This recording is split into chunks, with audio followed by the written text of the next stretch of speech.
अच्छा, इस वीडियो में बताएँगे कि यूरोप का कौन-सा मुल्क है जो आपको बहुत जल्दी पासपोर्ट दे देता है और आपको इल्लीगल भी नहीं रहने देता। आप जैसे भी यहाँ आ जाएँ, यहाँ पे आप इल्लीगल नहीं हो सकते। जी हाँ, वो है पुर्तगाल।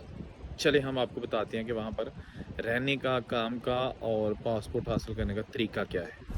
अच्छा, मैं खुद पुर्तगाल का दौरा करके आया हूँ, इसलिए जो वहाँ पर मैंने देखा है उस हिसाब से मैं आपको इन्फॉर्मेशन दूँगा, ताकि ये ना हो कि मैं किसी और जगह पे बैठा हूँ और आपको पुर्तगाल के बारे में गाइड कर रहा हूँ। नहीं, मेरा ज़ाती एक्सपीरियंस है, इसलिए आप इस वीडियो को जुड़े रहिए, गौर से देखिए। ख़ास तौर पर वो लोग जो सऊदी अरब में हैं, दुबई, मस्कत, अबू धाबी और अमान वगैरह में है, बहरीन में है, तो वो अगर बहुत सारा अपना वक़्त जो है ना वो गुज़ार चुके हैं सऊदी रियासतों में, तो वो पासपोर्ट लेना चाहते हैं या नेशनैलिटी लेना चाहते हैं बच्चों के मुस्तकबिल के लिए, तो वो ज़रा ध्यान से सुन लें। पुर्तगाल एक यूरोपीय मुल्क है और इसका इतना मजबूत पासपोर्ट है कि आप तकरीबन 180 ममालिक में बग़ैर वीज़े के एंट्री आपको मिलती है और जहाँ मर्ज़ी आप चाहें जाकर बिज़नेस कर सकते हैं।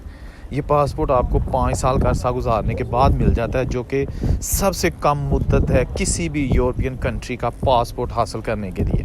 इसके साथ-साथ वो लोग जो यूरोप में मुख्तलिफ़ मुल्कों में इटली, जर्मनी, स्पेन, फ्रांस बहुत सारा अरसा गुज़ार चुके हैं, लेकिन अभी तक उनके पेपर नहीं बने, वो भी चुप करके पुर्तगाल चले जाएँ और कम से कम पेपर तो बना लें।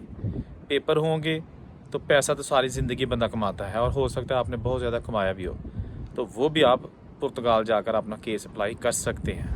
लेकिन ख़ास तौर पर उन लोगों के लिए जो सऊदी रियासतों में रहते हैं, दुबई, मस्कत, अमान, जहाँ भी, वो जब जाएँ तो कम से कम कोशिश करें कि फ़ैमिली को साथ लेकर ना जाएँ, क्योंकि अभी वहाँ पर हालात जॉब्स के कुछ ज़्यादा अच्छे नहीं हैं। इसलिए अगर आप फ़ैमिली को साथ लेके जाएँगे तो रहाइश का भी बहुत प्रॉब्लम आएगा, बच्चों का भी आएगा और आपको भी अपना केस अप्लाई करके टैक्स देना, जॉब करना और फिर ख़र्चा घर का चलाना, वो थोड़ा मुश्किल होगा। बेहतर ये है कि आप पहले अकेले जाएँ, शेयरिंग में कहीं रह लें और जितनी भी हो सकता है वो बचत करें। बचत बल्कि क्या करें, अपना केस जो है ना वो 2 साल तक जो है ना वो पहला कार्ड हासिल करने की कोशिश करें।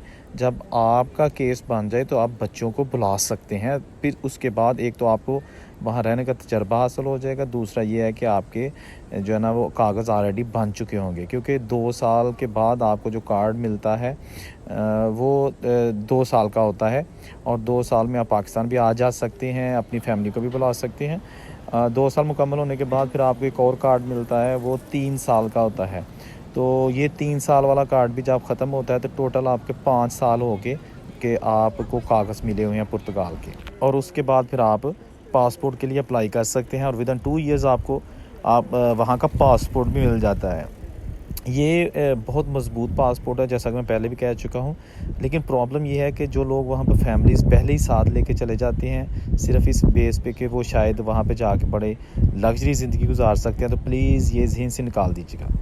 लग्ज़री ज़िंदगी पुर्तगाल में अभी फ़िलहाल आपके लिए नहीं होगी, क्योंकि आप अभी स्ट्रगलिंग प्रोसेस में हैं और वहाँ पर आप अगर सिर्फ़ सिंगल होंगे तो कम से कम आप वहाँ पे गुज़ारा कर सकते हैं। क्योंकि मैं जब गया था वहाँ पुर्तगाल, तो मैंने देखा बहुत सारे लोग बेरोज़गार थे, वो पार्कों में अपना टाइम गुज़ारते थे और जहाँ से मर्ज़ी खाना खा लिया। रहाइश के मसाइल हैं, उनको जॉब्स नहीं मिल रही, फिर लोग कॉन्ट्रैक्ट ख़रीद लेते हैं, यानी कि टैक्स तो भाई देना है ना।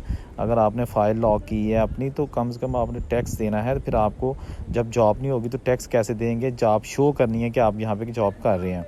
तो इसलिए फिर लोग कॉन्ट्रैक्ट ख़रीद लेते हैं, जिसकी कीमत 6 माह के कॉन्ट्रैक्ट की 800 से 1000 यूरो तक होती है। और उसमें ये होता है कि आपने जो 260-270 के लगभग जो टैक्स है हर महीने, वो जेब से देना है और शो ये करना है कि आप जॉब कर रहे हैं।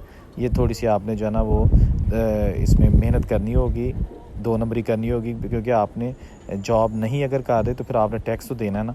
कुछ लोग ऐसे हैं जो यूरोपियन दूसरे कंट्री से वहाँ जाकर फ़ाइल लॉक करके वापस अपने मुल्कों में आ जाते हैं, जर्मनी, इटली वगैरह में, फ्रांस में, तो वो फिर अपने मुल्कों में बैठ के ही वहाँ टैक्स किसी एजेंट के ज़रिए जो है ना वो पे करते रहते हैं, ताकि जो है ना वो उनका केस चलता रहे। और तकरीबन 18 माह के बाद उनको ईमेल आ जाती है फ़िंगरप्रिंट्स के लिए। जब फ़िंगरप्रिंट्स के लिए वहाँ जाते हैं तो उसके बाद ये समझें कि आपको कुछ ही दिनों बाद वो कार्ड मिल जाता है।